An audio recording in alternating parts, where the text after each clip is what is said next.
गोत्र कर्म का कार्य। गाथा नंबर 13। संतानकमेणागय जीवायर्णस्य गोदमिति सन्ना उच्चमणिचं चरणम् उच्चमणिचं हवे गोदम्। संतान कमेण आ गए, संतान के क्रम से जो आगत जीव आयरणस्य, जीव का आचरण है, उस आचरण की गोदम इति सन्ना, गोत्र नाम की संज्ञा यानी नाम है।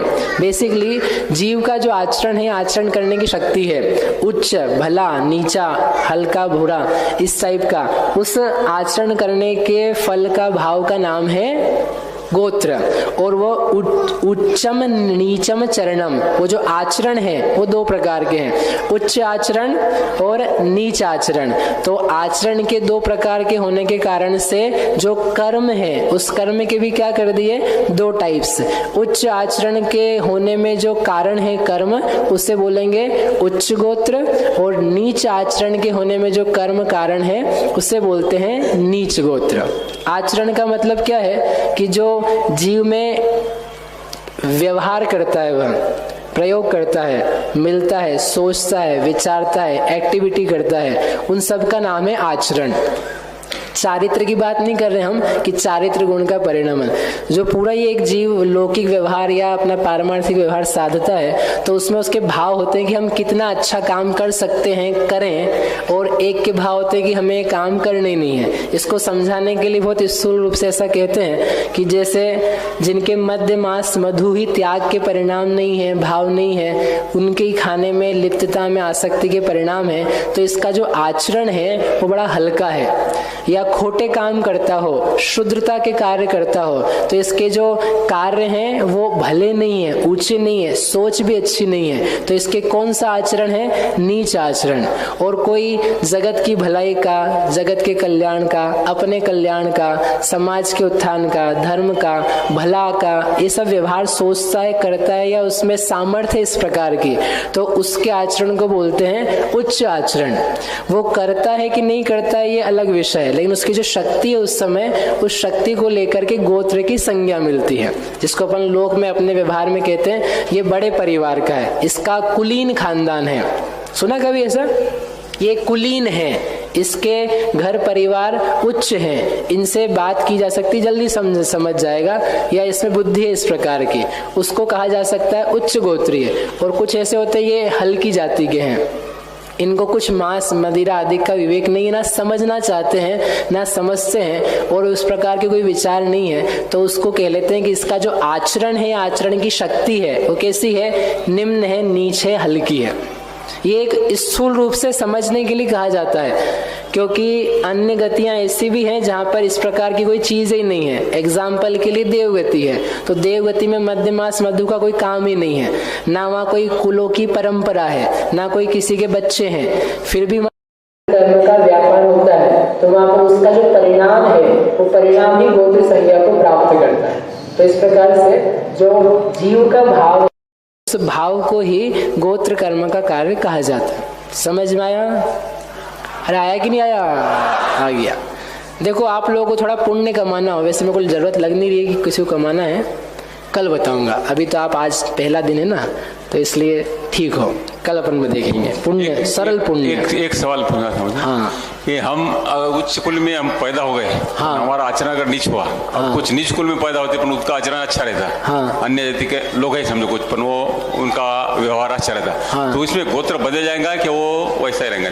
नहीं, क्या है, गोत्र स्थूल रूप से अपन ऐसा मानते हैं और कहते हैं, हाँ, कि जो माता पिता का गोत्र है वही पुत्र का गोत्र है, ठीक है ना, हाँ। लेकिन वास्तव में ऐसा नहीं होता है। माता पिता का गोत्र नीच भी हो सकता है, और उससे उत्पन्न होने वाली जो संतान है उसका गोत्र उच्च भी हो सकता है।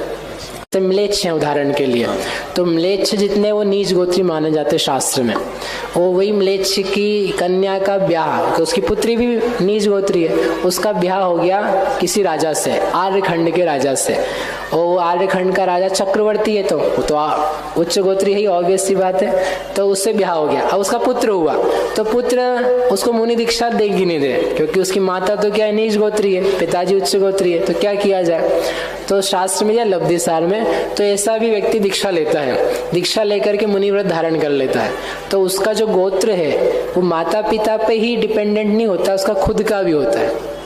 तो वो व्यक्ति जो है नीच कुल में होने पर भी उसका गोत्र उच्च हो सकता है। और जो आप ये कह रहे हो कि हमने कभी गलत व्यवहार किए फिर अच्छे व्यवहार कर लिए, या पहले अच्छे करते थे फिर बाद में गलत कर लिए, तो गोत्र नहीं बदलता, उसकी जो शक्ति है मतलब आचरण की वो वैसी बनी है, यद्यपि उसका प्रयोग नहीं कर रहा है, लेकिन उसका गोत्र उसी प्रकार का कहलाता है जैसा था। जन्मते समय जो गोत्र होता है वही गोत्र थ्रू आउट माना जाता है, गोत्र परिवर्तन नहीं माने जाते हैं।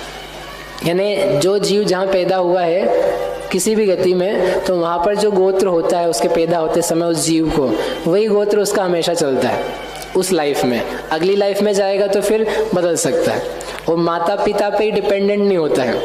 नहीं तो देखो, अंतिम बात इसके बारे में कहते कि भोग भूमि थी, तो भोग भूमि के जितने मनुष्य होते हैं वो सारे के सारे उच्च गोत्री माने जाते हैं। उदय में दिया ऐसा कि वहाँ उच्च गोत्र का ही उदय है, मनुष्यों के, त्रियंशों के नहीं, तो वो मनुष्य उच्च गोत्री हैं। और जब चतुर्थ काल से पंचम काल तीसरे काल से चतुर्थ काल में प्रवेश होता है तो सब भोग भूमिया रहते हैं, ठीक है। तो सारे ही कौन है, उच्च गोत्री, तो उनकी संतानें कौन होगी, उच्च गोत्री।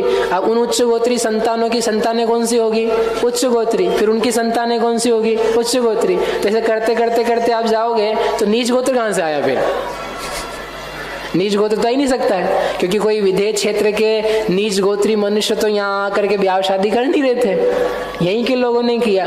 इसका मतलब ये है कि माता पिता का गोत्र अपना है, माता का अपना, पिता का अपना। एक नीच गोत्री का उच्च गोत्री से विवाह हो सकता है तो उसका गोत्र नहीं बदल जाएगा। वो लौकिक गोत्र की बात नहीं कर रहे हैं हम, हो हाँ नाम वगैरह की, ये आत्मिक परिणाम की बात कर रहे हैं। तो वो जो गोत्र है उसका वो अलग अलग रहता हुआ चल सकता है, और उसकी जो संतान होगी वो संतान का अपना खुद का होगा, माता पिता से नहीं मिलता है ये। माता पिता से आकर के वो उसको दे दें गोत्र, ऐसा नहीं होता, उसका खुद का अपना परिणाम है, खुद की शक्ति है, खुद का व्यवहार है, ऐसा। भैया जैसे नारकी है तो नारकी को कहा जाता है कि नीच गोत्र है, हाँ। लेकिन यदि सम्य दृष्टि नारकी हुआ तो भी नीच गोत्री है, तो भी नीच गोत्री। सम्यक दर्शन के साथ नीच गोत्र रह सकता है, कोई दिक्कत नहीं है।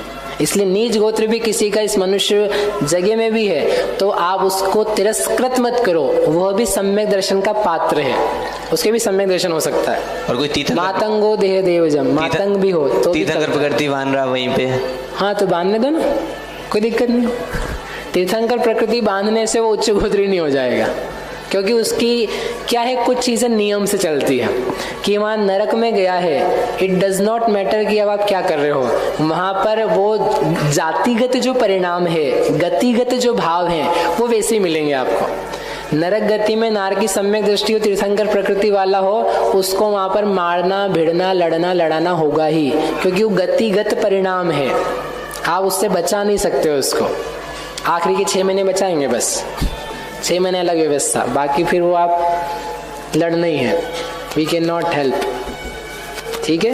इसलिए दूसरों नहीं, अपनी हेल्प करो। आगे है ये, इसके 2 टाइप्स हैं, उच्च गोत्र और नीच गोत्र, ठीक है ना। आगे भी